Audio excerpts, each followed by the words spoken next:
Test, test.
So now that everyone has found their way in, pretty much, we're going to go ahead and get started. If everyone can maybe silence their cell phones and enjoy the evening.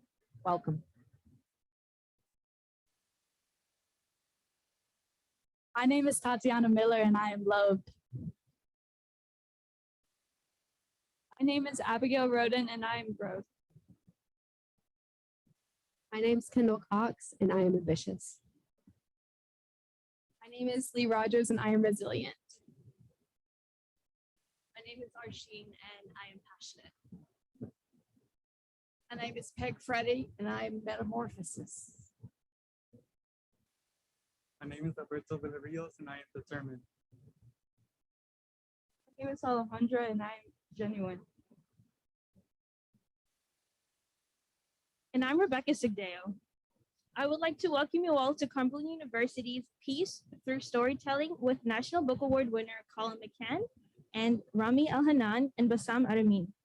We welcome you to use the index cards that were at the front for questions for the moderated Peace Forum following the reading by Mr. Mccann.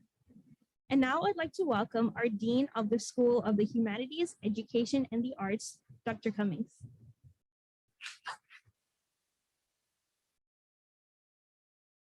Thank you, Rebecca, and thank you, students. It's my job also to welcome you to the university. We're very pleased to have you all here tonight. If by show of hands, is anybody here for the first time to Cumberland's campus tonight? That's fantastic. Welcome, welcome, welcome. Please come back. soon and often. We would love to have you back. I am very excited about tonight's guest, Colin Mccann. You will hear all about his accolades in a few minutes from Professor Gertz, but he comes to us from New York City, where he's the Thomas Hunter Writer in Residence at Hunter College. He's written 7 novels and 3 collections of stories, all of which have been widely praised in both national and international literary circles. Mr. Mccann believes that our stories can cross all sorts of borders and boundaries and bring peace between peoples.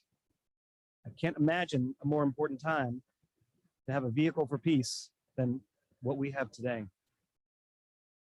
He's exemplified this through his career by sharing tales, fostering understanding, and building bridges between cultures. He is here tonight, but he was here yesterday also and went to visit some of our classes to work with our students. And I'm very appreciative of that. And they too are appreciative. I have a few comments from students who were in those classes.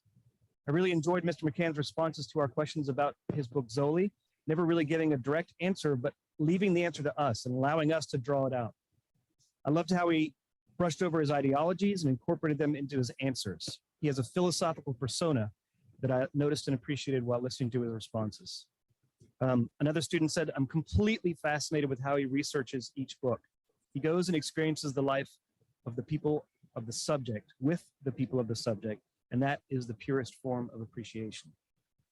Another student commented that every time she reads a book, she wishes she could speak to the author to ask them about why they chose to do this, why they chose to do that, and what an enriching experience it was for her to be a part of that discussion with the author of these books.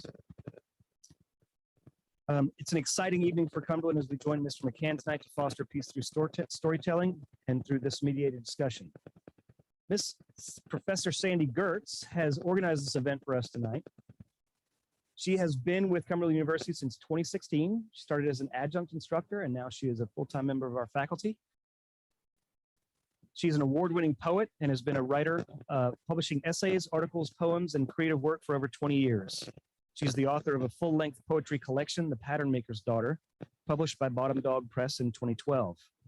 This book has been used in a variety of courses in universities in Pennsylvania, including Carnegie Mellon, the University of Pittsburgh, and Washington and Jefferson College, and now, of course, Cumberland. She was also a guest lecturer at Washington and Jefferson College. She is a year 2000 recipient of the Pennsylvania Commonwealth Grant Fellowship for Poetry and the winner of the Sandsburg Livesay Award, and has also won the Pushcart Prize, was nominated for a Pushcart Prize. She received her MA and MFA from Wilkes University in 2012, and I'm excited to welcome her to the microphone to introduce our speaker tonight. One other thing I'd really like to note is that I believe, and everybody's getting on me about whether we need to fact check this, but I believe that this is the first international event sponsored by the university.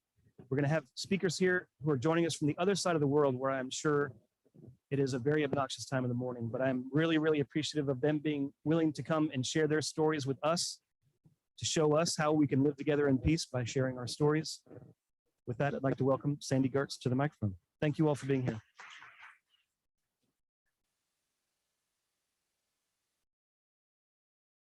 Wow, thank you. I'm expecting all that. Welcome. Tonight, we celebrate a seeming juxtaposition of concepts, one as lofty and complicated as peace, and one stunningly simple, story. And because the internationally decorated author we welcome tonight knows how to tell a very good one. Most anyone interested in books and literature would consider it a dream to meet one's literary hero in the form of a poet, playwright, or in my case, an Irish-American author. But mine is a story as well of not meeting him at all, at least not on the first try. And it's one that will tell you a bit more about the person you will hear from tonight than the writer. In fact, meeting Colin Mccann took 11 years to finally unfold. My love of his books began with an early novel, Zoli. It had been my favorite since its release in 2006, and one I've taught in my classes here at Cumberland for the past 6 years.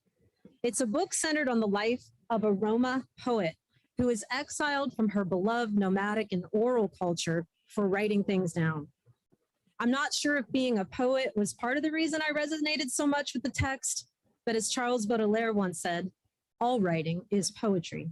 And I do suspect it is the narrative lyricism in that novel that spoke to me the most. The way he could immerse himself in the culture and, most importantly, the voice of a Romani girl turning woman. In 2009, when I decided to go for my MFA at Wilkes, which Dean Cummings mentioned, I chose Wilkes University low residency program in Wilkes-Barre, Pennsylvania, not for a small reason that Colin Mccann's name was on the advisory board.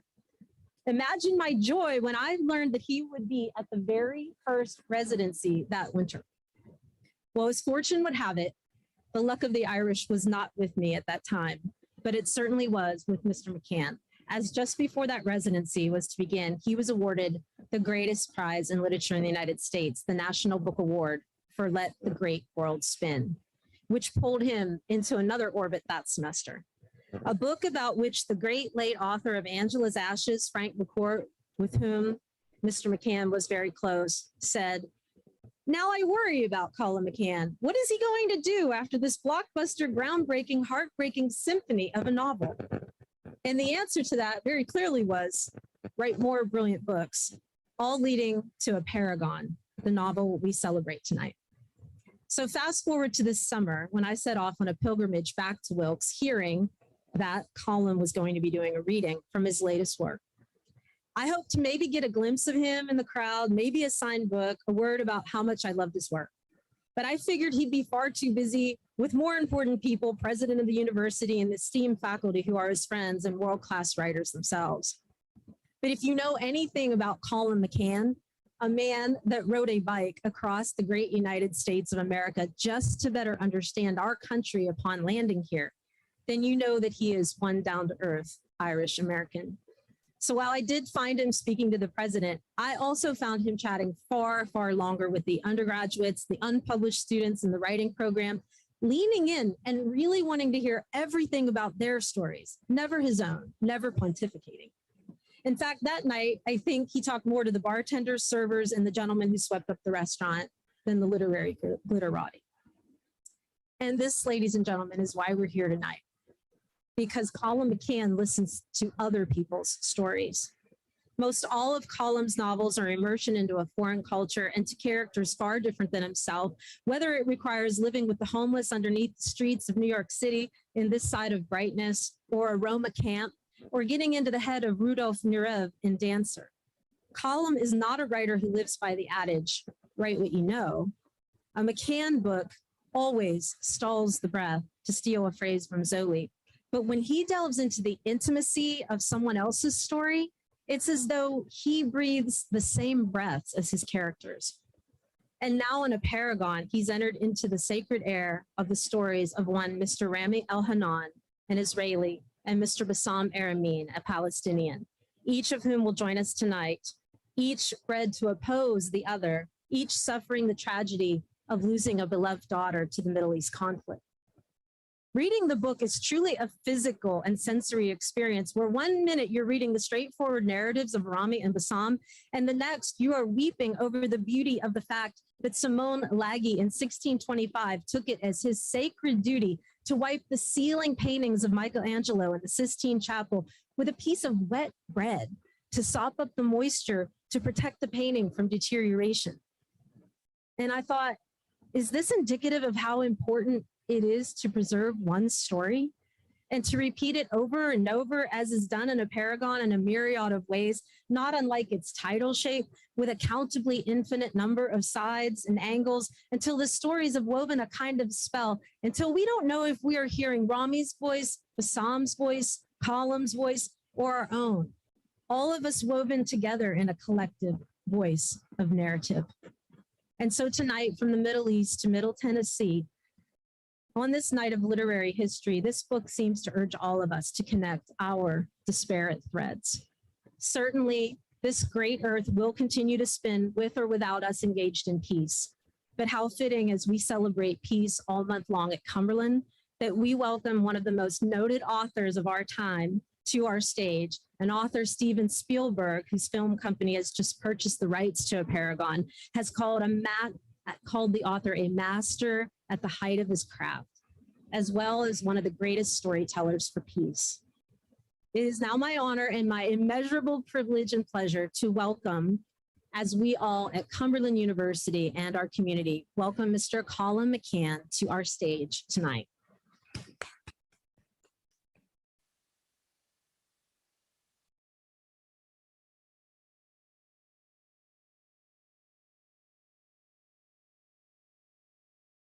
Wow, what a beautiful, generous and introduction. And it is no surprise, as I've been here a couple of days and all I have encountered is this incredible generosity, spirit, and vision amongst the students and the teachers and everybody involved with the university here. I'm deeply touched by that. And the idea that we're going to bring in the Middle East to mid-Tennessee, and Rami and Bassam are going to come up on the screens later on this evening. It's 3:30 in the morning in Jericho. That's and Jerusalem, that's where Bassam and Rami will be beaming in from. So I can't wait for you to meet these gentlemen. I'm going to read for a short while, read from the novel, try to give you a little flavor of it, and then we're going to talk and bring in Rami and Bassam. But thank you for coming along, and thank you for the spirit that you bring to this particular place. And I got to say, the students were absolutely amazing and asked me some of the best questions I have been asked in a long, long time. So a round of applause for this. Thank you to Sandy for that amazing introduction and for the students.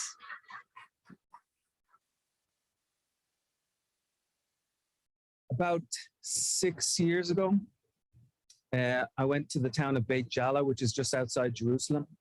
And I walked up a staircase after having been in Israel and Palestine for about 2 weeks, having my heart blown wide open by the people that I met from all sorts of different angles.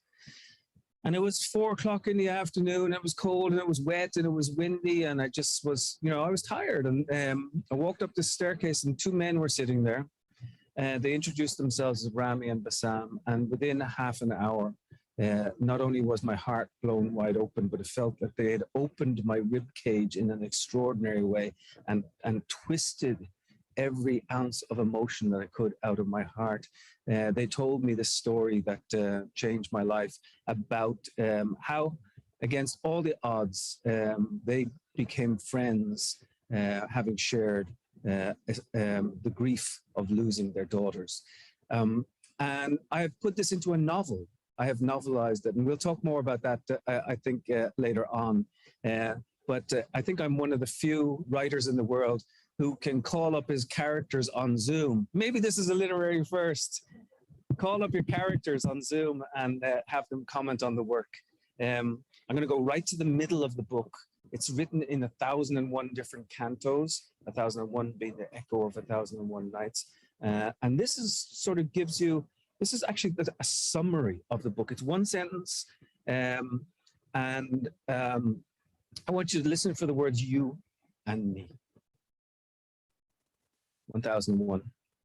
Once upon a time, and not so long ago, and not so far away, Rami Elhanan, an Israeli, a Jew, a graphic artist, husband of Nurit, father of Alik and Guy and Yigal, father too of the late Smedar, traveled on his motorbike from the suburbs of Jerusalem to the Kremazin monastery in the mainly Christian town of Beit Jala, near Bethlehem, in the Judean hills, to meet with Bassam Aramin, a Palestinian, a Muslim, a former prisoner, an activist, born near Hebron, husband of Salwa, father of Arab and Arin and Muhammad and Ahmad and Iba, father too of the late Abir, 10 years old, shot dead by an unnamed Israeli border guard in East Jerusalem, almost a decade after Rami's daughter, Smedar, 2 weeks away from 14, was killed in the western part of the city by 3 Palestinian suicide bombers,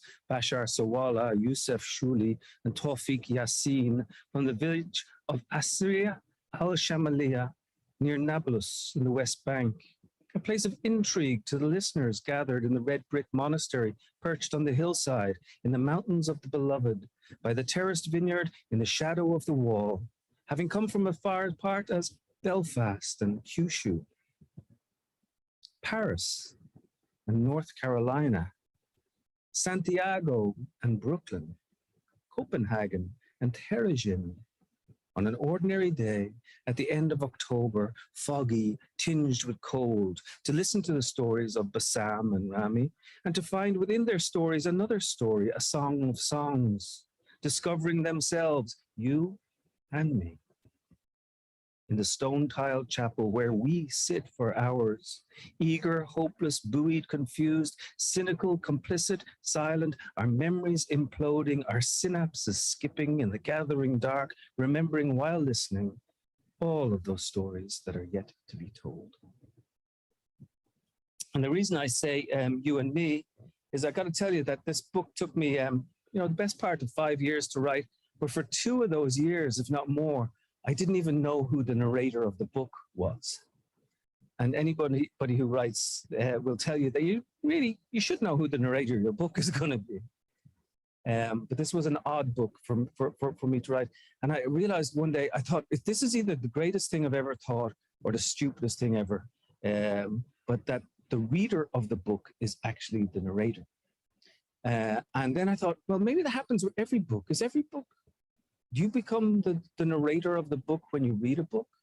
But in particular, I wanted to address it with this particular story, because Rami and Bassam's story is a universal story about 2 extraordinary human beings, and we're all involved in it. And I think that word complicit is very important to mention in relation to what they do and who they are. I'm going to read from a few sections of the book, and just skip around in some of the sections. 81. Being with you and not being with you is the only way I have to measure time. 82. Sivan Zarka, 14 years old, was blown into the air alongside Smidar. Her parents were French. She had lived once in Algeria. They had recently moved to Jerusalem, where Sivan was studying. With Smidar at the Gymnasia High School in Rehavia, Yael Botvin was 14. She had just begun 9th grade at the Israeli Arms and Science Academy. She had made Aliyah from Los Angeles with her parents 8 years before. Rami Kozalshvili was 20 years old. He worked as a clerk in the Yehuda Bazaar, selling sports clothes. He had emigrated from Georgia in the Soviet Union.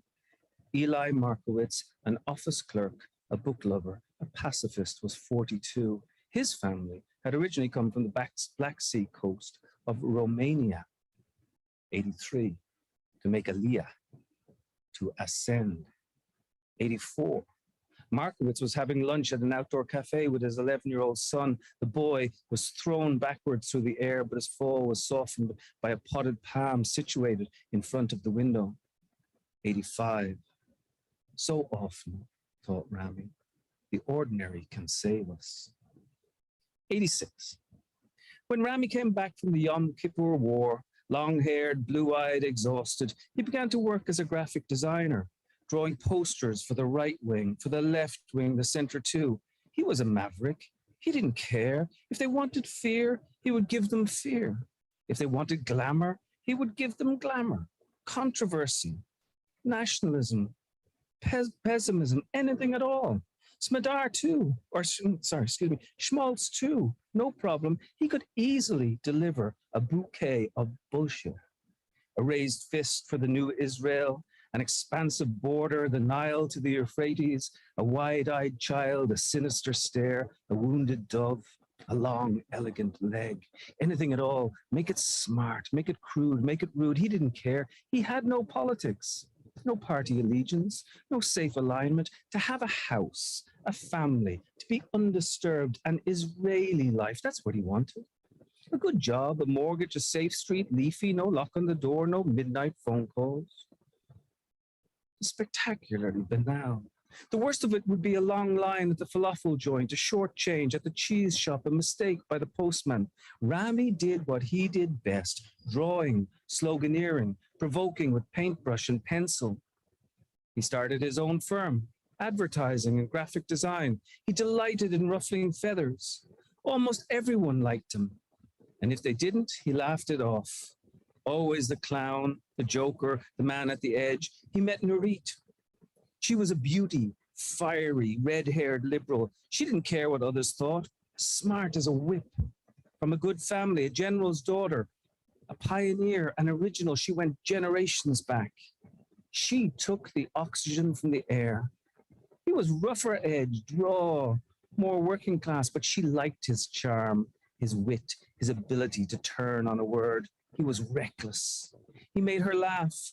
He wasn't going to let her go. She had the brains. He had the instinct.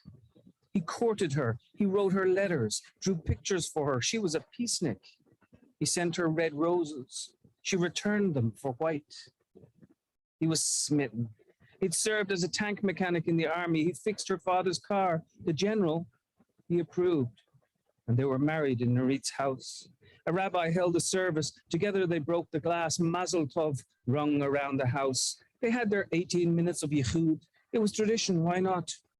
The years tumbled on. They had kids, 1, 2, 3, 4, beauties, whippersnappers, a little wild, all of them, especially Smadar. A ball of energy, a magnifying glass. She was all focus, all burn. The boys too, Elik, Guy, Yigal, all of them had their mother's eyes, tiger eyes, he called them, something to do with an English poem he couldn't quite remember. They were extraordinary years. Rami was sharp, witty, a little sardonic when he needed to be.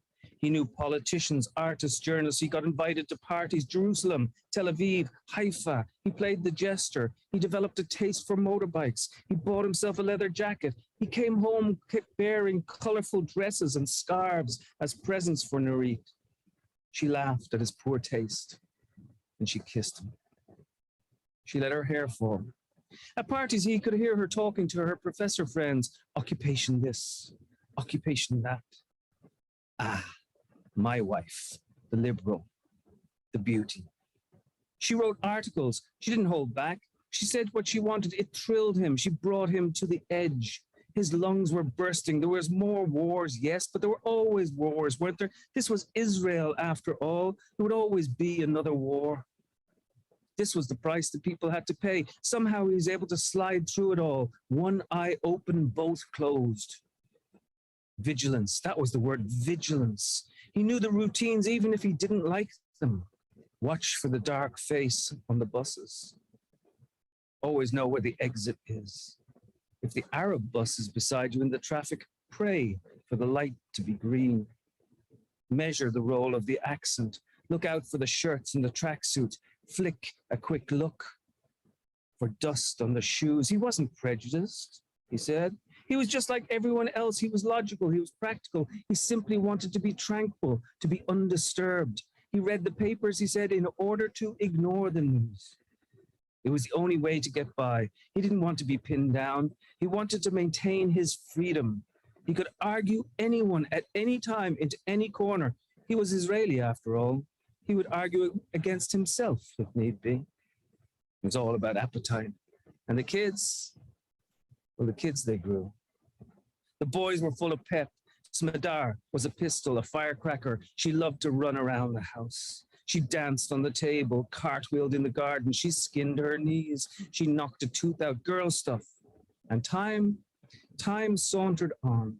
High school diplomas, theater, and then came military service. Nurit didn't like it, but Alik, the oldest, went anyway. He shined his shoes and twirled his beret on his finger. It was the done thing. To refuse to serve was to isolate. To isolate was to lose. To lose was un-Israeli. It was duty pure and simple, and Rami recognized it. He had done it, and his sons would do it, and eventually his daughter too. Rami took photos of Smadar in her grandfather's army fatigues and her brother's red beret on her head, and they laughed. Oh yeah, they laughed as she marched Keystone style around the room. And he would describe it years later as his life in a bubble, his years in an open neck shirt, his role in a talking head song. 87, the sound of the rollers on the cold metal tray, the slide of the plastic shoe covers on the shiny tiled floor. the soft hiss of the refrigerator door sealing behind them, and the morgue then silent as Rami walked through. 88. And you may ask yourself, what is that beautiful house? And you may ask yourself, where does that highway go to? And you may ask yourself, am I right? Am I wrong? And you may say to yourself, my God, what have I done?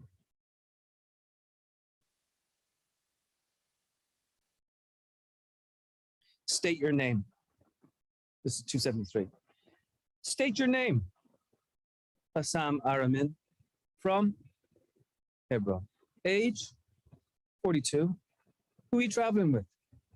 My wife and children. Destination? England. Where in England? Bradford. Never heard of it. It's a university. What's your purpose?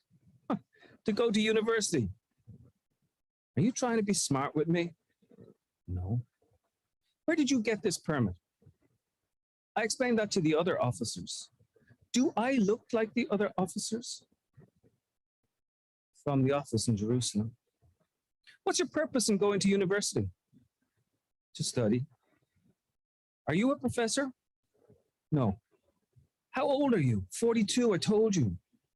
And you're studying? Yes. Where did you go to school? The village in Sair. Where's that? Near Hebron. Did you finish school? My studies were interrupted. What does that mean, interrupted? I didn't finish school, no. Why are you smiling? I always smile as part of what I do. I like to smile. Do you want to miss another plane, Bassam? No. Then wipe that grin off your face and tell me, where did you learn your Hebrew? After school. After school, is that so? Yes. I have your file here. I know who you are. Then why did you ask? Don't be a smart arse. Answer the question. After school, I learned Hebrew after school. Then I worked for the authority, first in sports, then in archives. Then I was accepted into the program at Bradford. I have a special permit. I have the right to go there. Answer my question. Why are you going to university now? Because I was offered a place. You do like that smile of yours, don't you? Not especially. State your name again. Why? I said state your name again. Do you hear me? Are you listening? Bassam Aramin. 25 years without studying, and all of a sudden, Bassam Aramin, you're an intellectual. I never said that. I'm going as a student. You're going for how long? A year. The permit is for 2 years. Yes. And you're going to study what? The Shoah. Pardon me? The Holocaust. I heard you. You're studying the Shoah. You're an Arab. You're a Muslim. You're a terrorist. You spent 7 years in prison. You attack us. You throw grenades. You terrorize us. And now you're studying the Shoah. You say you're an intellectual. Is this some sort of joke, Bassam? What do you think I am? Stupid? No, I don't think you're stupid at all. Is that what you're telling me? You're going to England so you can tell us how the Shoah didn't happen? No. What do you mean, no? Oh, one of the things I have learned is that nobody wants to be expelled from history. I am not interested in denying the truth. Is that so? I don't believe in violence of any sort. Since when? Since a long time ago. Really? Yes. How many terrorists are you going to be meeting in Bradford, Bassam? I don't know. What's a terrorist? Can you define it for me? You're asking me? My wife is waiting. My children are waiting. We're going to miss another plane. And I have to say that I'm a little terrified right now. Yes. Oh, you're a real smart ass, Bassam, aren't you? I'm just sitting here answering your questions, waiting for my plane. State your name. I gave it 12 times already. Name. Bassam Aramin. Is that your child crying?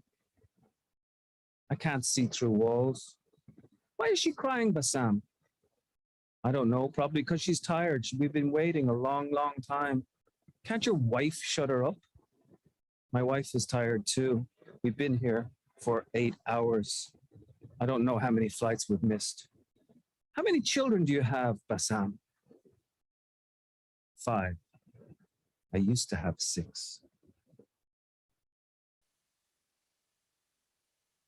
One more last piece.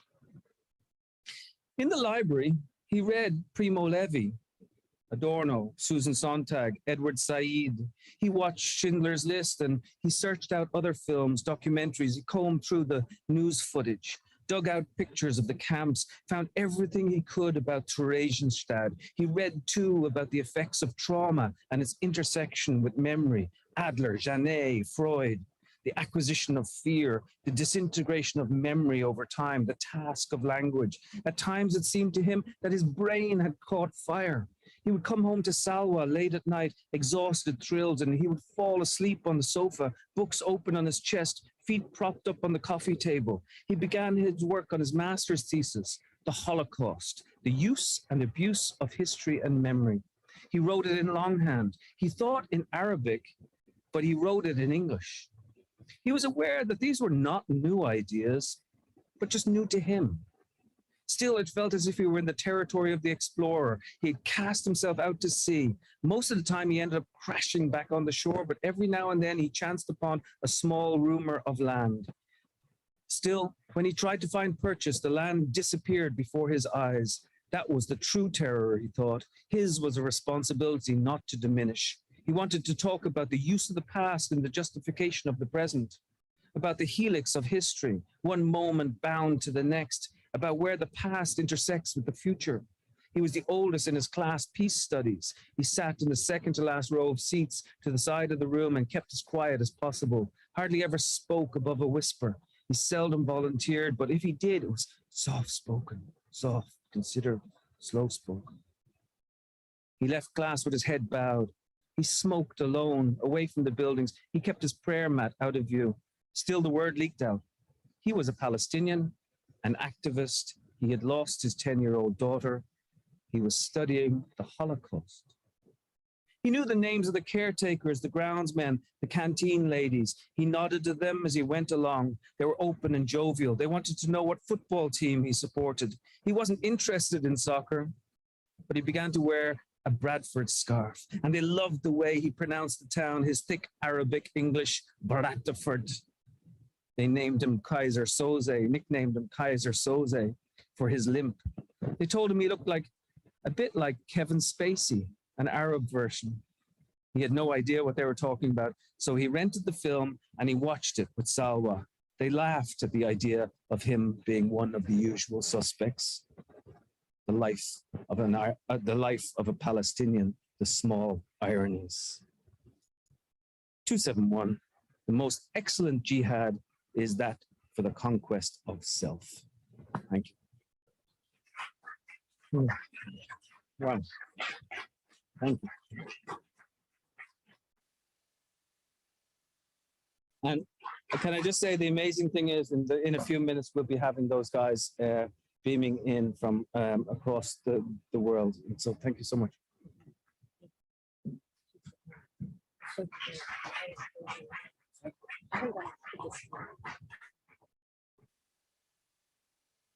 Goes the podium. Farther. We good? Okay.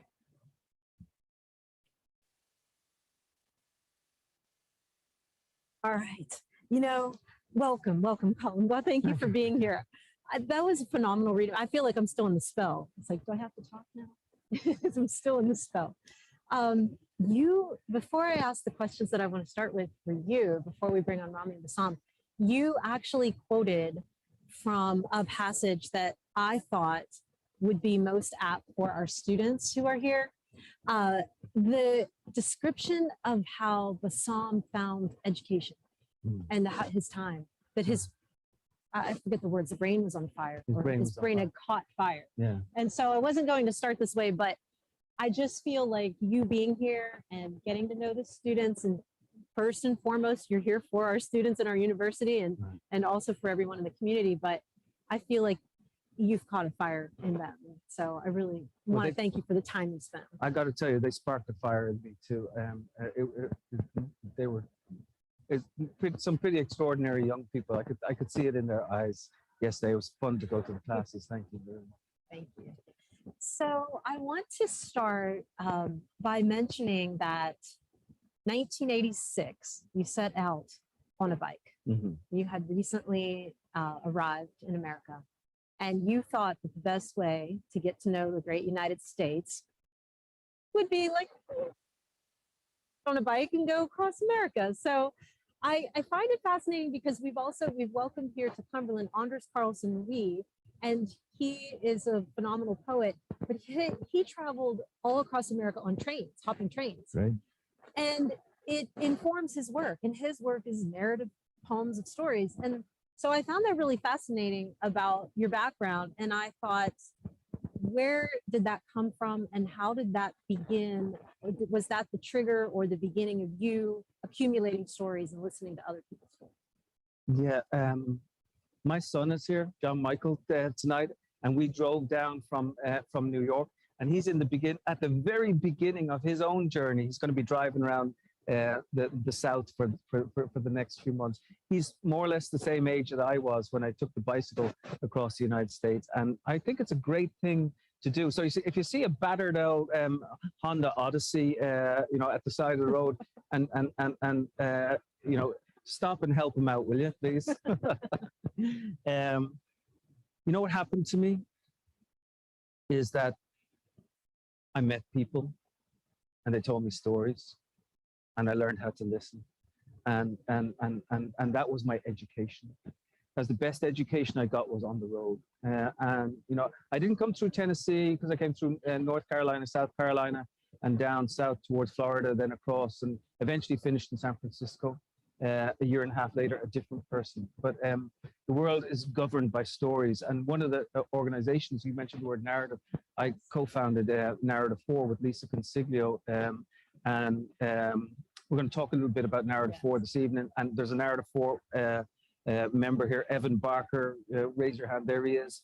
If you want to ask him about Narrative 4, our nonprofit, which we hope to be bringing to Cumberland, or we will be bringing to Cumberland next year. It's basically where people step into one another's shoes and tell their stories. This is like our stepping stone to that. And you train people all over the world to be able to facilitate story exchanges where the idea is to embed the story of another person and then retell. And that's just the very, very basic gist, but we're very excited about learning more about that and becoming trained as well. Have you come back next year to do that? So the idea of immersion into other cultures, almost if it's not another foreign culture, it's an immersion into a completely different lifestyle, like you literally lived under the streets of New York City with the homeless. And the immersion that and the meticulous research that you do and the lengths that you go, almost all of your work has that aspect to it. So I wanted to ask you about that. What drives you to want to go and immerse and write about people who you're inspired by in real life, but then you're also able to fictionalize them? How does that? What's the pull? I like the world. Okay. I'm kind of like you. I like people. On a very simple level, I really like people. I like listening to people. I like getting out and living my life out loud. I'm curious. I don't ever want to withdraw and come inside. One of the things we talked with students about yesterday was like one of the problems these days is the disease of certainty. Everyone's so certain about the world that they live in. They all come indoors into their own tiny little space. And only if you sound like me or look like me can you come into that room. But one of the things that I'm really interested in is scuffing things up. And finding the truth in nuance and messiness. I love the idea of messiness. And actually, I said to the students yesterday that my favorite 3 words after I love you is thank you. I don't know. I think I don't know. I don't think we say I don't know enough anymore.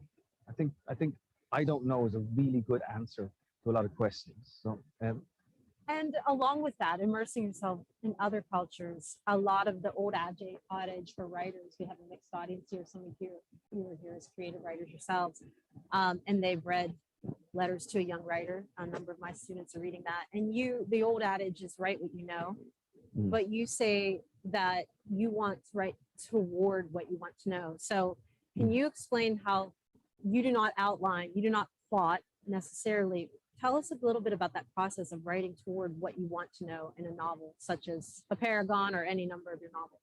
Right. So the people who tell you that you should write what you know, they're entirely correct. Because the only thing that is possible logically and philosophically is that you write what you know. But when I talk to my students, I say, write towards what you want to know, and maybe even write what you don't know. Because in the process of making that leap towards what you supposedly don't know, you will discover things you knew but weren't entirely aware of. It's like uncovering layers of consciousness and being surprised by what happens to you. And so, and this is dangerous territory now too. Like people say that you should operate only in your own space. And let me say That's this. an important question. Yeah. To answer. And my I think you answer have to a that good question answer is, for it. I don't know. No, I will say this. Can I just say this? I think it's important. The people who are talking about issues of cultural appropriation, and I've brought this up in universities and in our newspapers, and on our TV channels and in all sorts of places, they are entirely 100% right. Because for a long, long time, corporations, politicians, artists have gone in and we have plundered and we have stereotyped and condescended and done all these things. So thank you to them for bringing this to our attention, because we need to talk about it. We definitely need to talk about it. But on the same hand, not on the other hand, on the exact same hand, in the exact same spirit, there's also a way to go in with your head bowed, with humility, to say, I don't know. I would like to know. Please teach me. You can help me increase my culture by telling me about yours. And so it's a culture of celebration rather than appropriation. And these things are melded together, and it's all about intention. So when I go into, say, write about Rami and Bassam in Israel and Palestine, I do it because I think I need to know. And I think their story is so valuable that it will help me. And this is not a story about Israel, Palestine only. It could be about like the Bronx in Kentucky. It could be about Belfast and Dublin. These are the same things. What Rami and Bassam say, and they're coming up very soon. What Rami and Bassam say is that we don't really need to love each other. We don't even need to like each other, but we better understand each other. And that's one of the things that I think is really important, that happens in a university environment, that happens in narrative 4, that happens, in the pages of a book, that we need to understand. Because if you don't understand each other above ground, you're going to have to end up knowing each other 6 feet below ground. I really love how you answer that question, because it's the question, like you said, du jour today. And it's a very important one. And I like that the concept of a bowed head, And I also would add the meticulous research that you do in the complete immersion. Like, not going to talk about Zoli, we've done that a lot in class, but even immersing yourself in a Roma camp, and being around the bonfires, singing the Roma songs and mixing with your Irish songs, and really made that come to life for us. You go and breathe their breaths. It's got to be true. It's got to be honest. And it's got to be true. And then you give it to the experts, and you have to be humble enough for them to come back and tell you this is a load of bunk. Change this, and change this, and you try to get it as right as possible. Just a very quick story. I wrote about Frederick Douglass in Ireland, right? And so when I'd done my first draft, I sent it to a famous Irish historian, and he said, "This stuff is great about Frederick Douglass, all this stuff. But guess what? You have him." And it was 1845, the Irish famine. You have him, traveling on a bicycle, down along the quays of Cork. He said, that's quite a feat, because the bicycle wasn't even invented until 20 years later. So I went back in and put him on a horse. That's so great. So to a paragon, we can't speak about a paragon without touching on the title just a bit. Yeah. A shape with a countably infinite number of sides. I Yeah. have been challenged about that here on campus. So how did that begin? How did that become your title? I understand a countably number of ways of looking at the Middle East conflict, Right. perhaps, but could you speak about that? Yeah, thank you. Look, it's a crazy word. My publishers were like, "You're going to write about Israel and Palestine, right? Okay, and then you're going to call it a paragon." But they were brave enough then to let me do it. I discovered the word when I was writing about Ireland, and I was writing about the political process in Ireland, and I knew that there's never just two sides, but a number of sides. So I started like researching polygons, and then I found this incredible word, a paragon, a shape with a countably infinite number of sides. It blew my mind, and it seemed. I don't want to suggest that things are too complicated over there. It's not complicated at all. Rami and Sam will talk about that. What I did want to say is that we're all complicit. We are all part of the shape. Think of it as, say, a cobweb, and you touch one part of the cobweb, another part of the cobweb will feel it. So everything we do, whether we be in Tennessee or whether we be in Dublin or whether we be in Jericho, it matters. This stuff really matters. I'm glad you explained about that title. That's phenomenal. And so just the last question before we bring the gentleman on. The structure of this book is a real departure for you. It's experimental. It's structured in a way that almost seems, I don't know if you would agree with this word, but almost like a pastiche. We have all kinds of, I mentioned the gentleman wiping the ceiling of the Sistine Chapel. And when I was reading it, I would find that it was physical because I couldn't stop taking a note, taking a photo of it, and then even maybe drafting a poem, because I'm talking every page. So all of these random art history, falconry, bird migration patterns that are in here, they seem somewhat random, but I feel as you're reading them, it starts to work on you and start to see the whole of it. Like things like, if you'd like to comment on that structure, two items that I found of interest besides Simone, besides all the art history, were the falconry. So maybe we could jump off from this. You said that the falconer wears a hood. One wears a hood, the other doesn't, because the falconer wants the bird to see what he sees. So if you follow that, that would mean they see nothing. So the human is in darkness. That's right. Okay. Right. Yeah. And there's a lot of those sort of images that trip through the book, but brilliant. So I basically, if you haven't read the book, it seems a little bit crazy at first, and I got to talk about my son here again. John Michael, my father passed away 6 years ago. My father used to be my first reader of my stuff. And then when he passed away, he didn't get to read a paragon. I just started. And John Michael came into my office. He was just 16, 17 years old, and said, "Can I read that book that you're working on, Dad?" And then when he took away the pages, he said something beautiful to me. He said, "Dad, these pages are confusing, but they're sort of intentionally confusing because I surrender myself to the confusion and allow the story to happen. And I care about the human heart stuff rather than all the facts and the figures."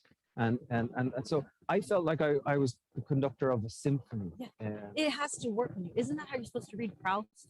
Don't try to figure it out. Yeah. Let it let it wash through you. Yeah. And then go back and go back. So it is, if you haven't, after the reading and forum, you can secure this book and have your sensory physical experience. So I think read it, let the randomness wash over you and start to connect. And I learned a lot about art history and falconry All right. in this as well. So I think it's time. We want to bring. Can I just say, like, whoever's doing well, we won't jinx it, but to all the people who've done all the technical stuff, thank you guys so much. You've been really, really, really fantastic. And I don't know how it is that you managed to do this, but let's hope it all worked out. But, there are a number of people that we are deeply thanking at the end of this, and they are top on the list. So we'll see. We Okay. can welcome Rami and Bassam. Beaming in Jericho, beaming in Jerusalem. Here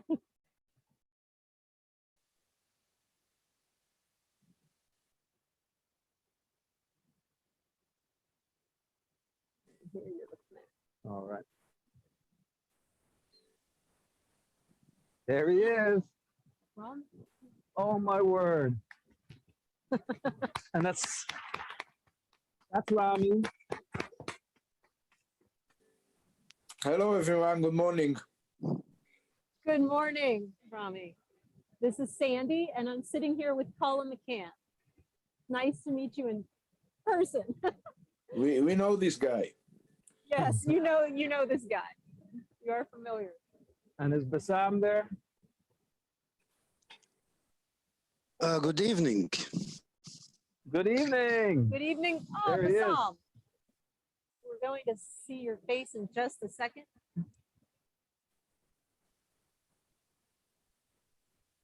There we Hello, go. Bassam. Hello, welcome. Thank you.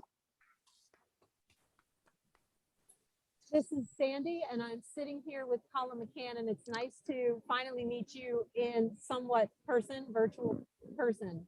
Welcome. Welcome to Colin. Thank you. Thank you. Thank you, and to Rami as well. First of all, thank you for joining us at this early hour of the morning. We appreciate you. I don't know if you stayed up all night or just got up early, but we appreciate that. And first and foremost, we just want to say from us here at Cumberland and from myself and on behalf of us that we're honored to have your story told tonight, and we respect your stories, and we honor your loss. And so we want you to know that we understand the import of this book, that we're not just talking about a book, but we're talking about your lives. And for you to come on and share these very personal thoughts with us, we very much appreciate. So I'd like to start with whomever would like to answer first. I was wondering, when you met Colum, and I know you struck a chord in his heart, and he told you that he wanted to write a novel about you and Bassam and Rami. What were your first thoughts about that? And can you go back to that time and tell us what your thoughts were at that time? Rami, your department. At first, we were not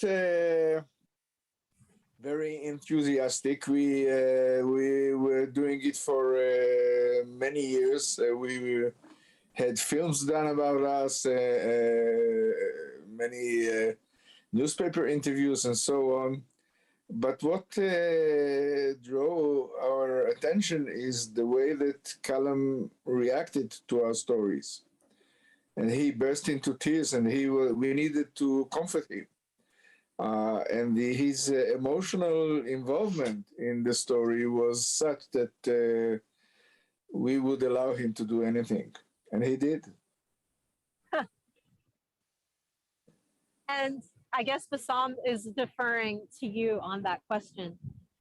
While you're there, Rami, on the screen, what would you like us to know about your daughter and her life? What would you most like us to know? I think the passage that Colin read about her was quite accurate. She was such a character, but she was also a young girl with political awareness, and she, in her very sharp understanding, understood the abnormality of the situation that we are in. And she wrote a fascinating letter to the newspaper asking, why can't we have peace? So I would like you to remember her as a peace lover, as a peace activist, and peace is the most important thing. And what we are doing is fulfilling our daughter's will for peace. Thank you so much. It definitely was a beautiful passage. And Bassam, if you can hear me, what would you most like us to know about your daughter's life?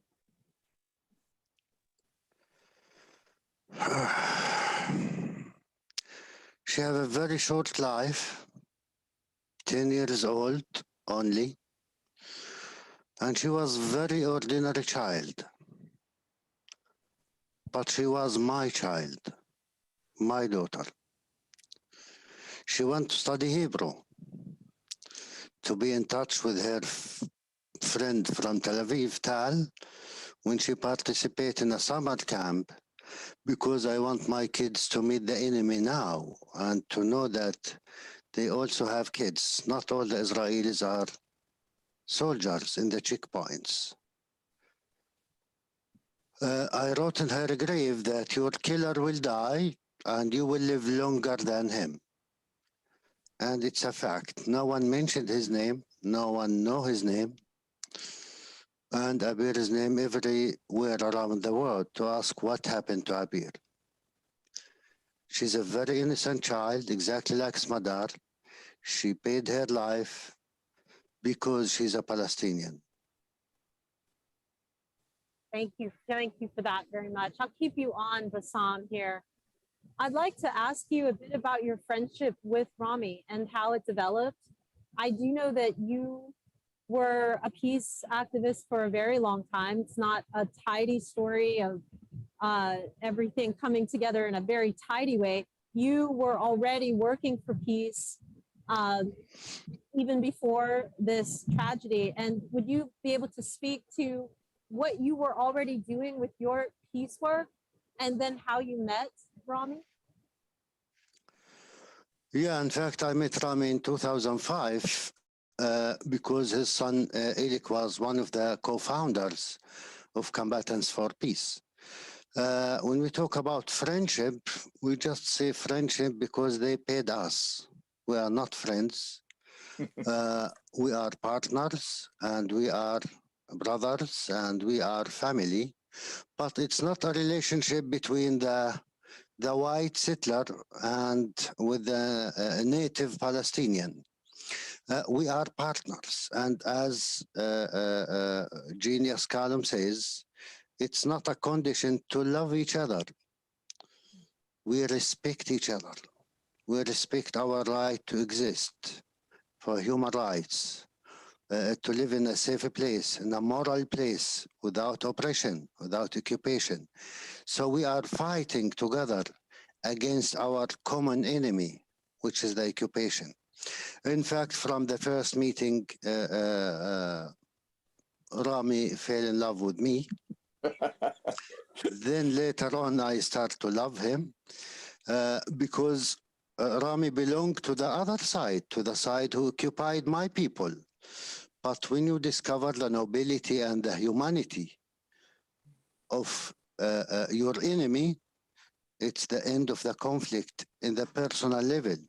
Then we start to be real partners because both of us care about our future, our kids' future. And we said that we need to share this land as one state or two states or 5 states. Otherwise, we will share the same land as 2 big graves to our kids, our families, and our people. This is my relationship with my best brother, Rami. Brother, right. Not friends, but brothers. Thank you so much, Bassam. And back to Rami. Rami, would you like to characterize or say a few words about your relationship with Bassam and its development, its origin? Well, it was a love of first sight. When Elik, my son, brought him to our house, the two families got together immediately. We really fell in love with each other. We went to their house in Anata. They came to our house. We became very close because this man, with his wisdom, with his respect, you cannot not fall in love with him and his family. And when Abir was injured and then died in the hospital, for me, it was like losing my daughter for the second time. I think it's a bond. It's a life sacred with the blood of our daughters, and this is more powerful than any other human relations possible. And the fact that we respect each other so much is the cement that bonds us together. Thank you. Thank you so much. I'd like to go back to Bassam for a moment. I'd like to ask you, Bassam, about a passage in a paragon that I can't not forget. And I actually maybe don't want to know if it's fiction or real. I'd like to believe it's real. But I know that this story I'm going to talk about, this passage, seems to me very indicative of your character. And it is a scene in jail. You were in jail for 7 years. And just reading about your captivity and the beatings that you endured is very, very rough. And I was struck by you being in jail and still being committed to peace with your captors. And in jail, you were brought a Coke, 2 bottles of Coke. And in the book, it talks about how you took the Coke. It would have been your first sip of soda in a very long time. But before you drank, you took off the cap and you brought everybody in the jail around. And you passed it first to every other person so they could have a swallow. And then you had your one swallow. And I'd just like to ask you about that time and about that passage and about your compulsion to peace and selflessness in that way.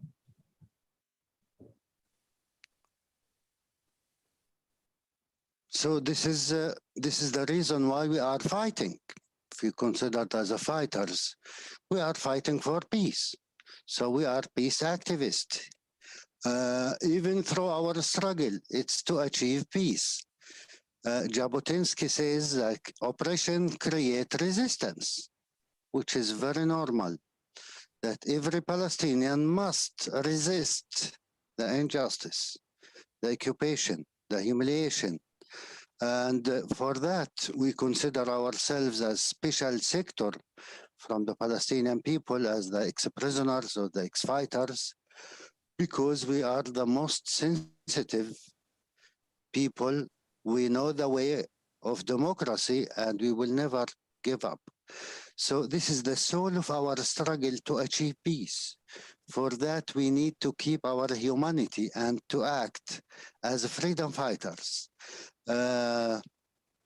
Maybe this is the philosophy which is very complicated for the others to understand, but this is the soul of our struggle to achieve peace and humanity, to live in a safe place, to send your kids to their school and get them back safe. We don't want to occupy anyone. We don't want to conquer anyone. We don't want to throw anyone to the sea. Just to live as human beings. Bassam, was there a moment when you felt yourself shifting from the boyhood, getting into trouble, messing with the Israeli police? When do you think that shift began for you? When did peace enter your heart?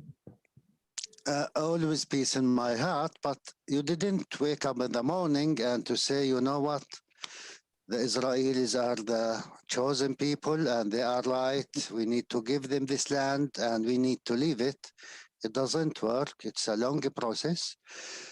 But you need to discover the other side. For example, when you meet Rami, he's not your enemy. In spite, Rami is something, behavior is something else, but at least to try to understand why this behavior, why they occupied you, what's drive them. Of course, this is the reason I learned in jail, if you know your enemy, you can defeat him or you can kill him. If you only hate him, you will kill yourself. So I start to study Hebrew to know how to defeat or to fight against my enemy. For that, when I make my master degree about the Holocaust, it was like a tool to know your enemy. Then you find yourself in other place. Then you understand that if you know more, you act better. I don't become an Israeli or a Jew. I still Palestinian. I am not changing my aims, but at least to understand how to address the other side. Very good. So, yeah, in general, peace always in my heart.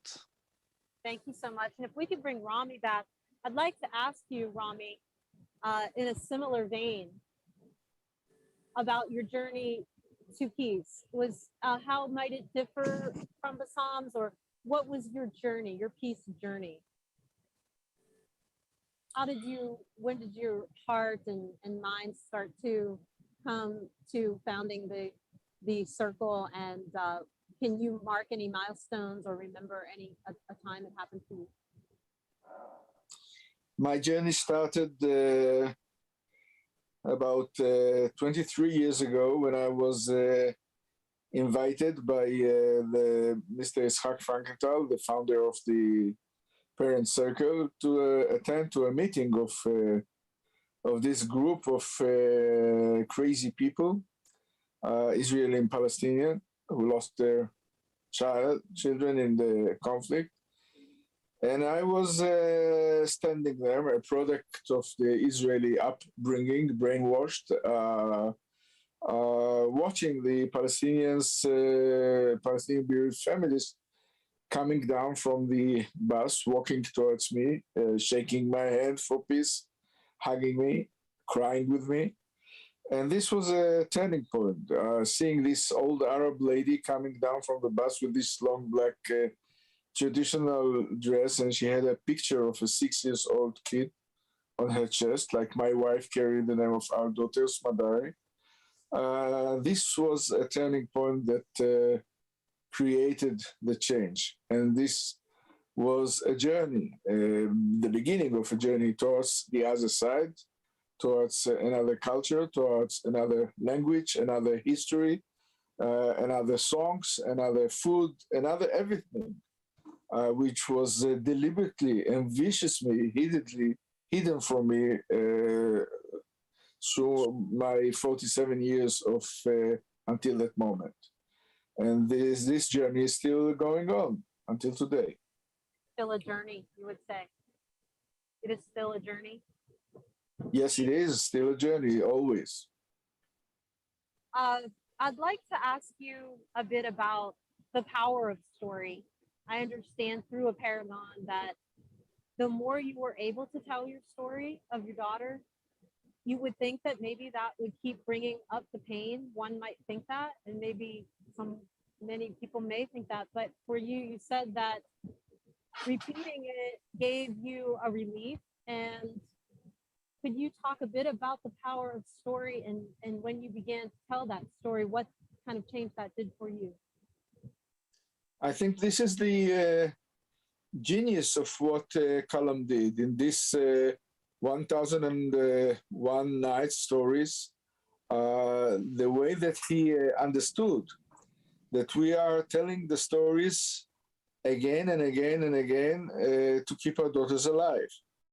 Like Scheherazade in her effort to keep herself alive, we are telling the story again and again and again, repeatedly, sometimes even 5 times a day, in order to keep our daughters alive. And this is exactly what is happening. I want to jump in on that. I mean, it was extraordinary. It struck me as I was working on it that they were telling the stories to keep the girls alive, and that was a big moment for me. And then I knew that the whole structure of 1001 cantos it was going to fall properly into place. These are the bravest people that I've ever come across. And you know, it's difficult for us to understand that what they're doing is really quite radical. I mean, they can get in trouble by going to a school. People don't like what Rami and Bassam are doing necessarily, but they continue to do it because they must. And they are on the right side of history. I'm completely convinced that history will acknowledge people like Rami and Bassam, who are all over the world, because they have the tenacity of a certain type of optimism. That is the Gramsci notion. Gramsci would say, like, I'm a pessimist of the intellect and an optimist of the will. And that's what these men are. They know how incredibly dark it is over there, even today, how incredibly dark. And yet they refuse to cave in to the darkness. Power of story. And Bassam, if you're there, I'm sure you're still there. Bassam, as you repeat and tell your story, do you have anything that you can say about the power of the repetition? The book repeats and repeats and repeats. And I suppose that mirrors the fact that the more you told the story, you do this all over the world. What does that do for your healing and for your forgiveness and your peace efforts? Just telling the story. In fact, I said it in the beginning that when I wrote on Abir's grave that your killer will die and you will live longer by him, it means I will continue to tell your story everywhere around the world. And for that, someone wrote about Colum, his book, A Paragon, that this kind of book, you didn't read it, you feel it. And this is exactly what we want, to spread this message that my story is your story. We learn from each other and we learn how to listen to each other. There is no one truth. Everyone have his own truth.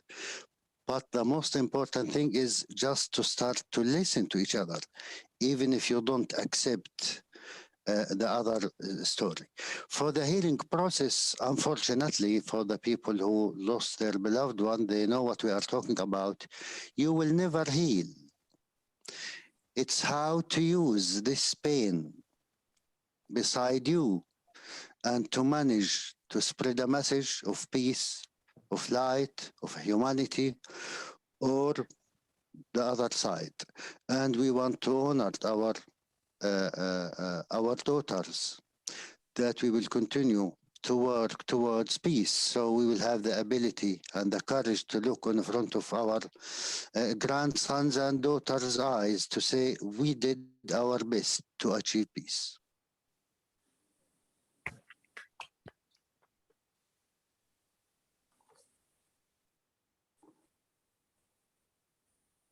And so we'd like to, on that note, open up the forum to anyone that has questions for tonight. And you can either hand your card to one of our people and persons that I need to thank greatly tonight. This is Jolie Ford and Molly Smith will be walking around to take your, they deserve a round of applause. They've been working on this project for months, and if you would like to come to the mic, you can. Is our mic still there? Up front? Okay. Oh, okay. Right here. And they will be able to hear you. Bassam and Rami will be able to hear you, and we'll be able to answer. If anyone would like to get us started.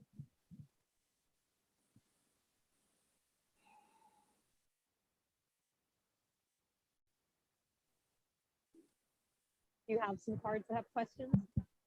Okay, great.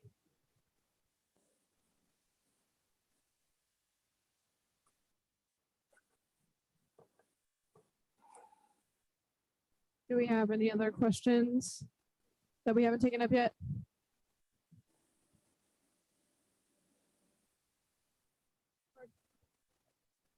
Oh, perfect. Hi. Hi. So the first question is, how do you come up with your writing prompts and ideas? Okay, so how do I come up with my writing prompts and ideas? I meet people like this who open up my life. I mean, I spend my time trying to be open to the world. I want to be a tuning fork for stories and for storytelling. And when I hear a good story, I want to tell it. And that's what happened with me with Rami and Bassam. I've got to tell you this. I'm just looking up at the screen here, and I think Rami and Bassam. I think Bassam especially has been to Tennessee before, and I think he has a link with country music. He also sings beautifully. And when he was in prison, he was called Abu Arab, which is after a singer. And I have heard him, singing. And in the place where he is right now in Jericho, and he's at the back of his house in Jericho, he sings. And the world is small. The world is really small. And we're brought together with these two gentlemen here tonight. You think Tennessee, Jerusalem, it's miles away. We're actually very, very close to one another. And so, the way I get my stories is I sort of listen to the world. But isn't that true, Bassam? You have a penchant for country music? You must tell us about this. I don't know. This answer, you like it. But in fact, this is the atmosphere in Nashville. This is the place one of the places that I want to, one day after peace, to move to Nashville and to settle there. We would love Very to beautiful. have you and welcome you to Nashville. Very beautiful.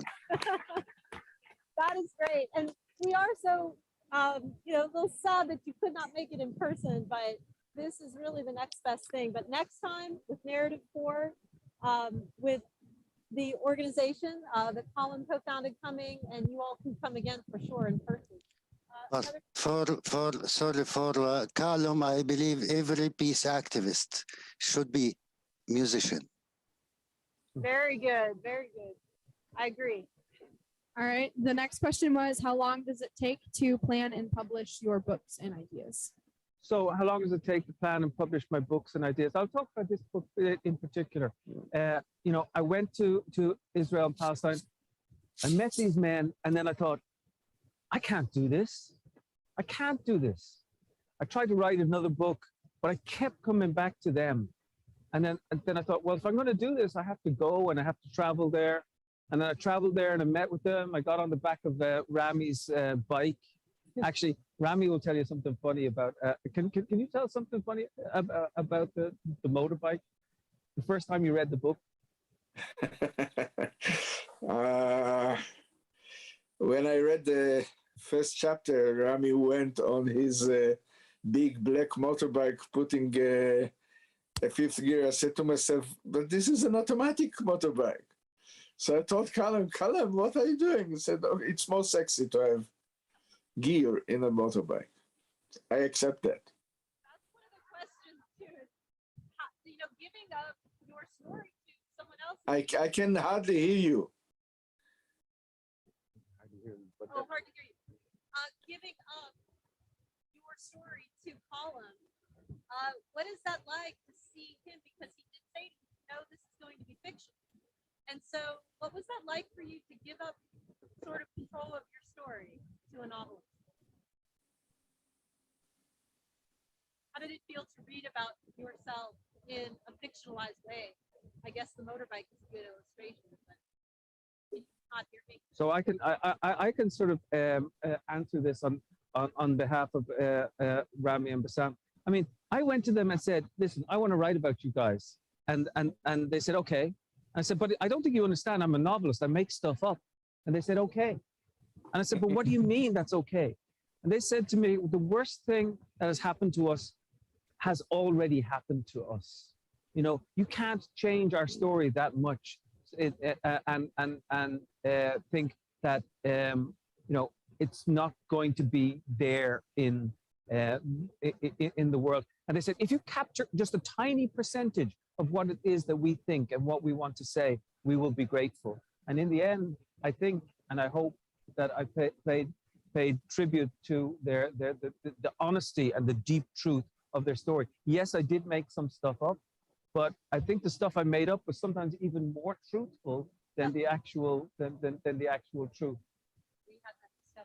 We had that discussion last night. Got a bunch of writers out in a restaurant, and we're debating whether creative nonfiction or fiction, which is more true. Have to think about that one. Another question, Joe. There's a lot of them. After your daughter's death, did you lose any hope in peace, or did it drive you to get the message out more? So the question, Rami and Bassam, is after the death of your daughters, did you lose faith in peace? And what was it to? Or did it inspire you? Or did it inspire you to get the message out more? That's a tough question. You know, from the first moment when we arrived to the hospital, I received my brother Rami and his wife, and there come few journalists. Then I said, I hope Abir will be the last victim between the Israelis and the Palestinians.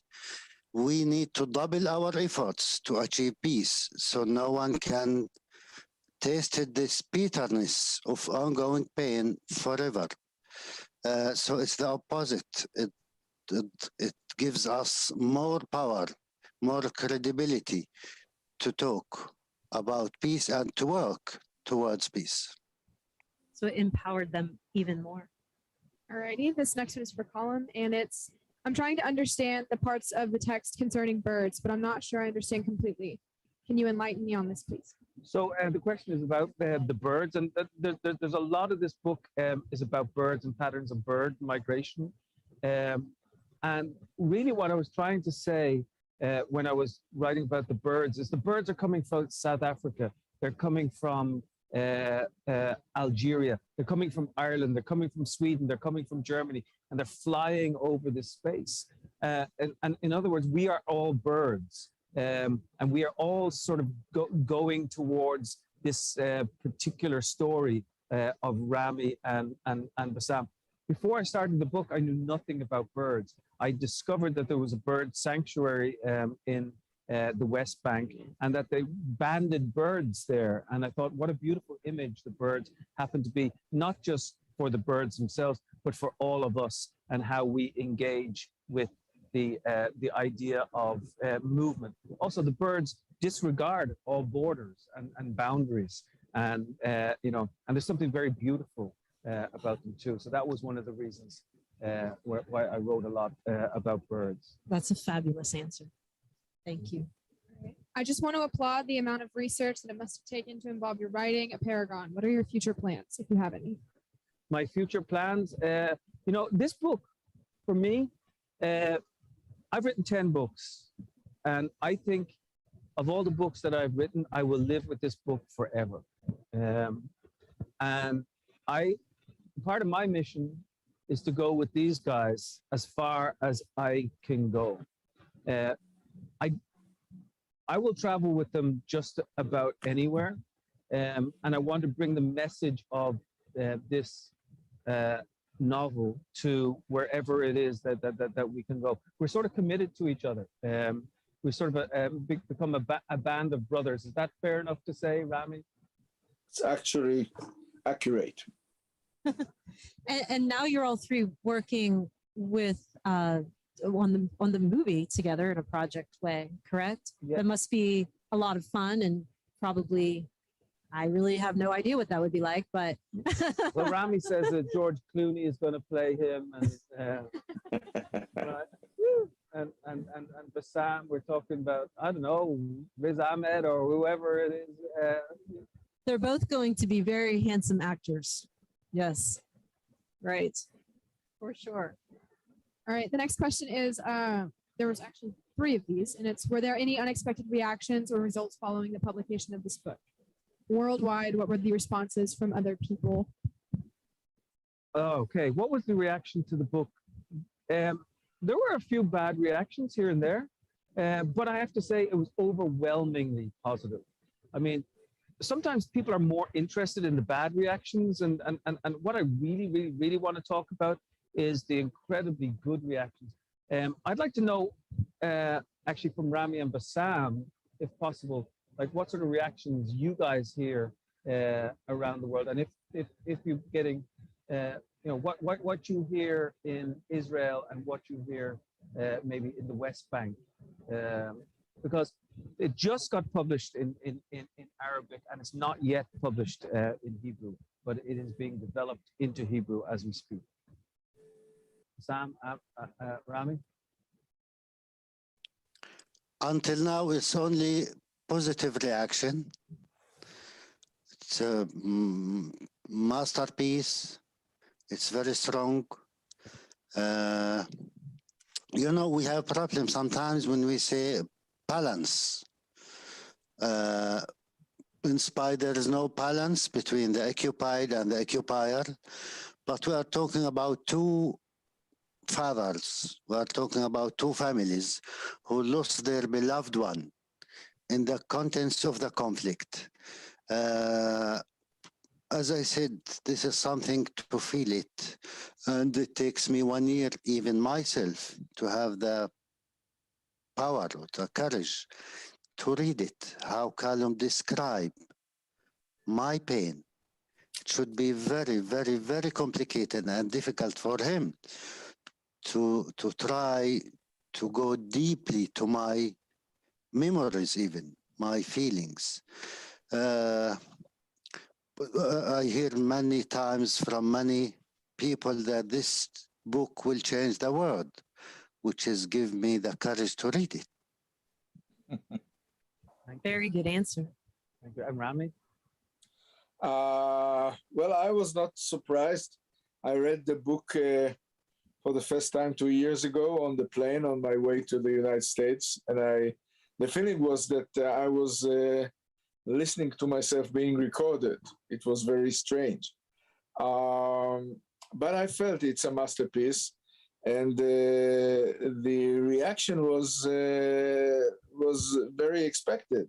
The overall reaction of everyone who sent me a note, who talked to me, who was reacting to this, was overwhelming appreciation to this work of art.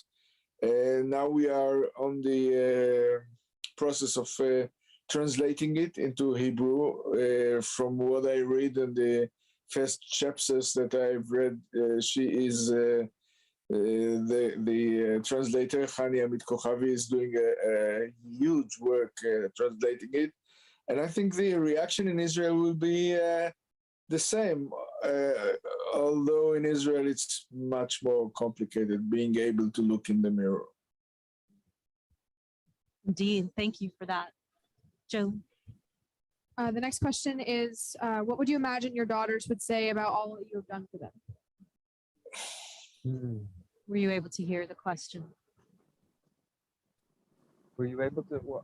I think Rami was. Rami, did you hear that question? Yes, I did. I always say that I always feel that Smadar is standing behind me, pushing me forward, telling me to go on. And this is the reason why I'm doing it. I'm doing it to make sense out of a senseless killing. I'm doing it to have a reason in the morning. As Bassam said, this is one wound that never heals. This is a pain that never gets weaker. And the feeling that that she approves of what I'm doing is extremely important. And she does. Can I just say, just looking at the picture there, that when I was writing it, I felt that Smadar and Abir were on my shoulders. And they're whispering in my ears at times. But literally, there, over Rami's shoulder is Smadar on the right side, and then Abir on the upper left side. That's the picture of two girls there. They look, Rami, as if they are literally sitting upon your shoulders, whispering to you right now. It's really beautiful. It is indeed. Bassam? Yes, I agree with every single word Rami mentioned. I hope Abir will be rest in peace and she's proud of what we are doing. for her memory and Smadar memory. And exactly like what my son says, to take revenge for Abir and Smadar, it's to make peace. Beautiful. Beautiful. Thank you. I've got a couple of people who want to ask you some questions, and then I have a question. So,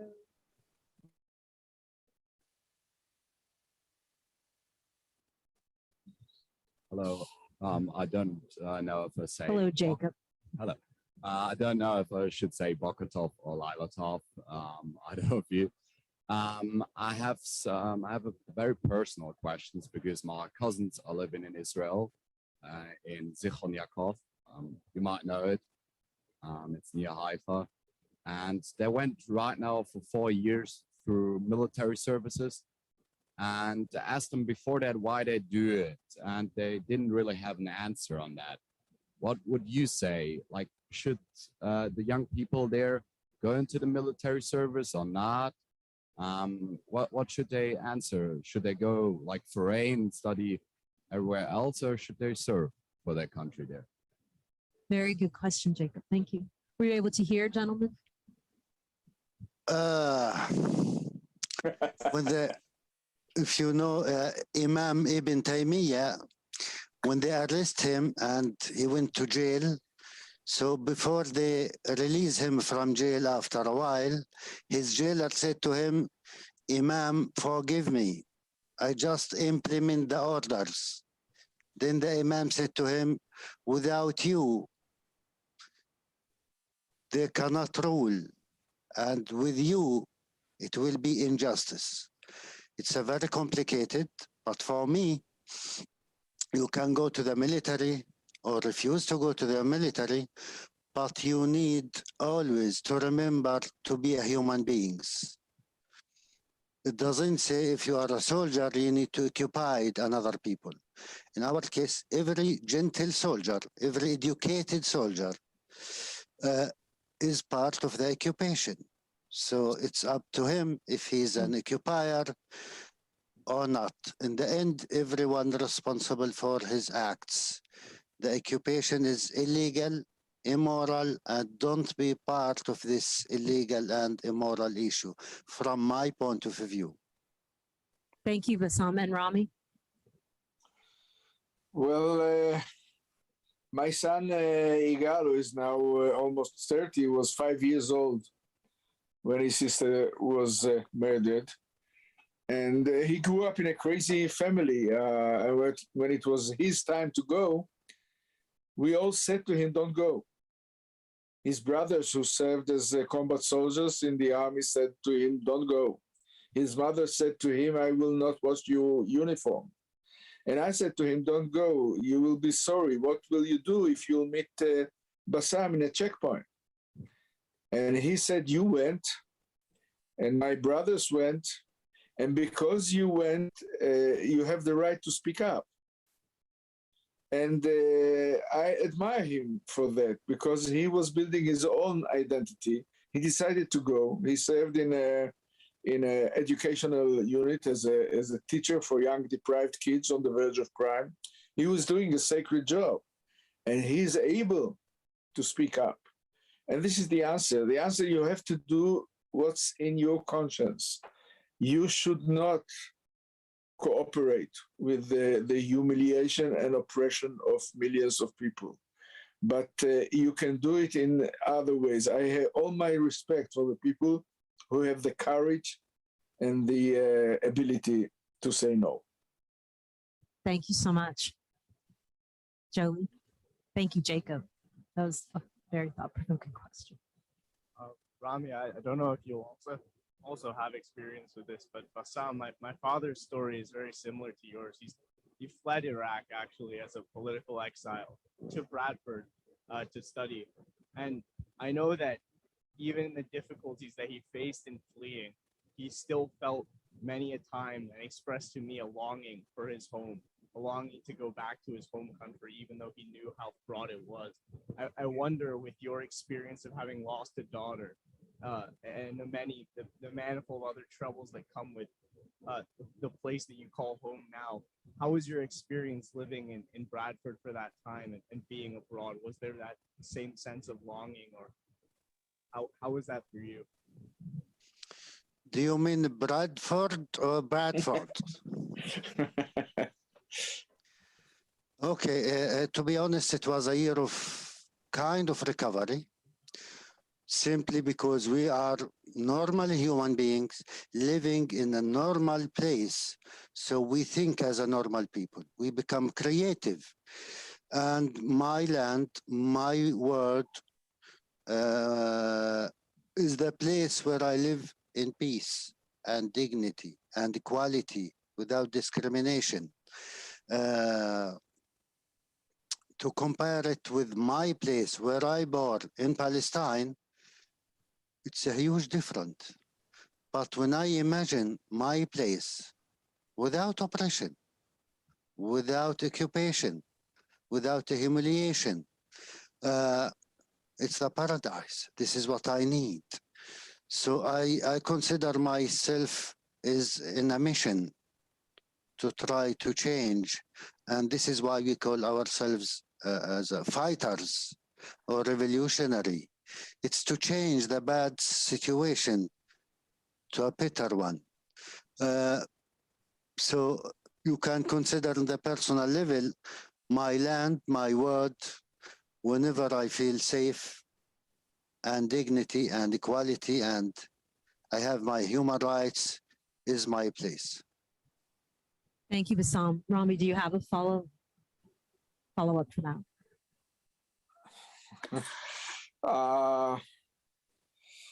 Frankly, I agree with every word that Bassam said. Your heart is where you are.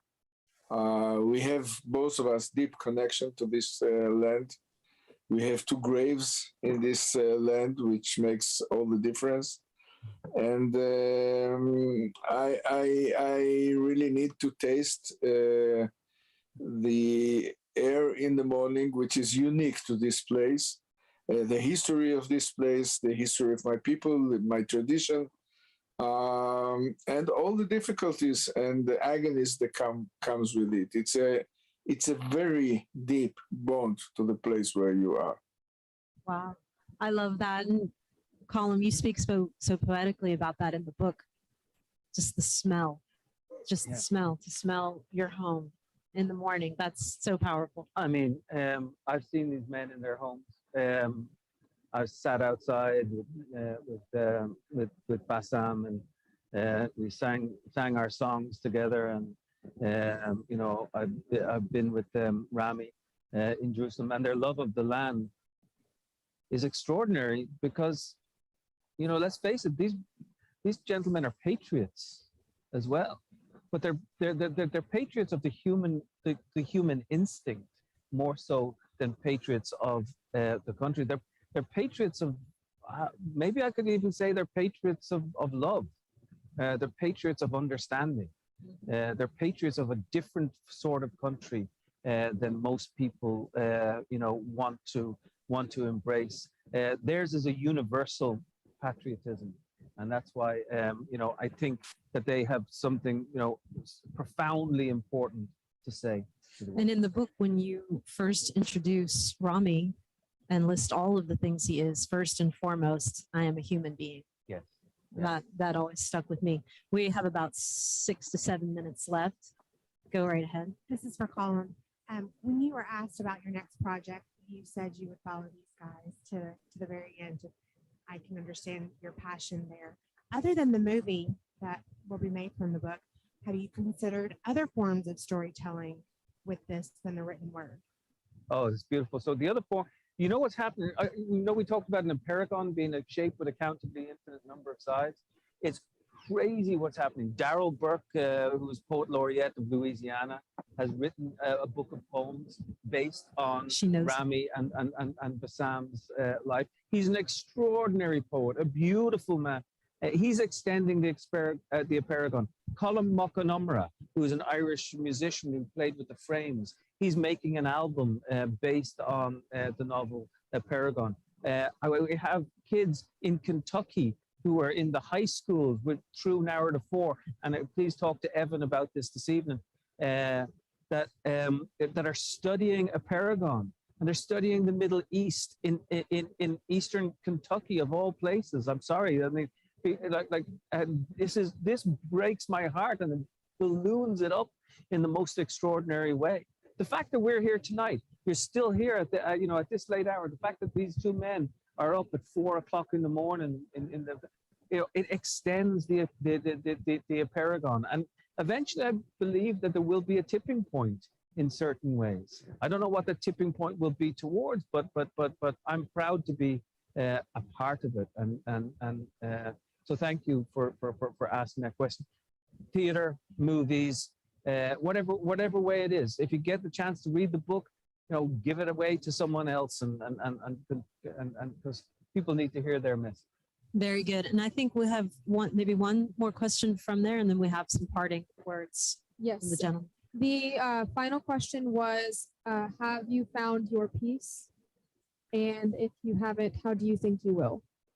Have I found my peace? I really want to hear Bassam's and Rami's answer. I have not found my peace. In fact, I kind of hope that I never will, because I think the search for it is the really interesting thing.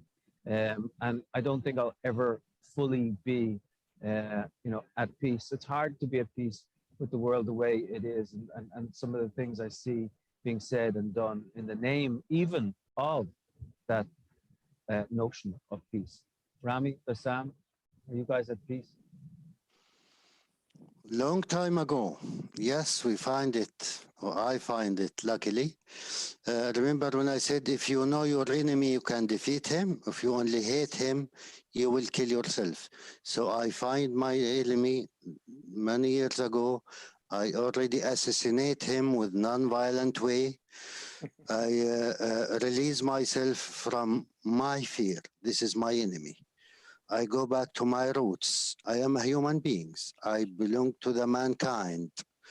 I have no enemy to conquer. I have no one to hate.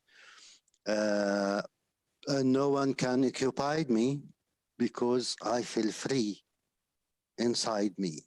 I make peace with myself. I make peace with my son. So I make peace, and I find the peace, yes. That's beautiful, Bassam. And Rami? Well, I'm afraid I will find my peace when this situation of one people dominating another will end. When this situation of millions and millions of people are under oppression and humiliation will stop, and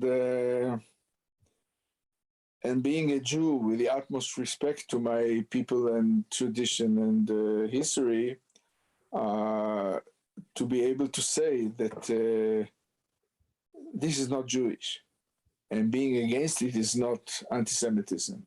I will find my peace when this will become true. Thank you so much. Just in parting, since this is from the Middle East to Middle Tennessee, I'm sure you've heard a lot about our own political times here and read of what is going on in the United States, of course. And polarized has almost become an overused cliche word, but what would be some words of hope that you would want to leave us or beam over to us in Middle Tennessee as we go through our own struggles to understand each other here?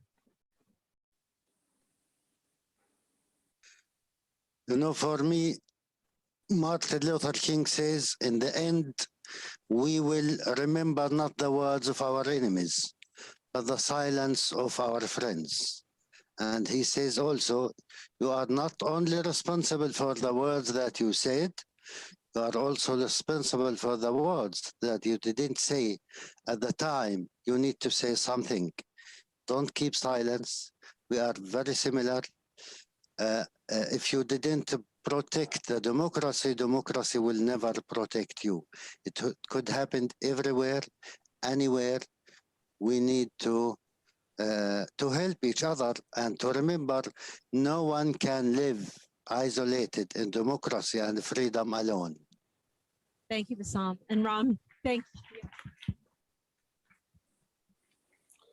Well, we live in crucial times. We are in the middle of a struggle between bad and wrong, right and wrong, between dark and light, between black and white. And we need to be able to conduct this struggle with the utmost respect possible, because otherwise we will eat each other alive.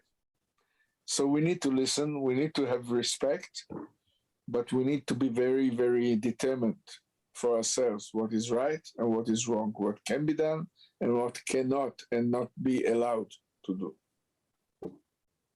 Thank you so much.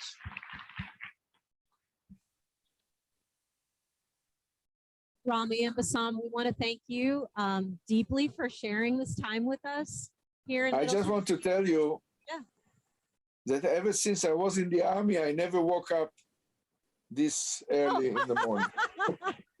That's great. It was many Well, years we ago. appreciate you waking up for us.